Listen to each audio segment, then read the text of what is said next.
அஸ்ஸலாமு அலைக்கும் வரஹ்மத்துல்லாஹி வபரகாத்துஹு. பிஸ்மில்லாஹிர் ரஹ்மானிர் ரஹீம். ஹதீஸ் 2. பாவங்களை போக்கும் தொழுகை.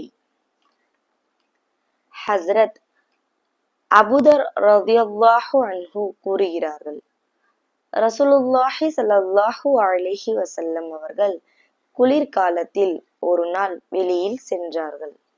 மரங்களிலிருந்து இலைகள் உதிர்ந்து கொண்டிருந்தன.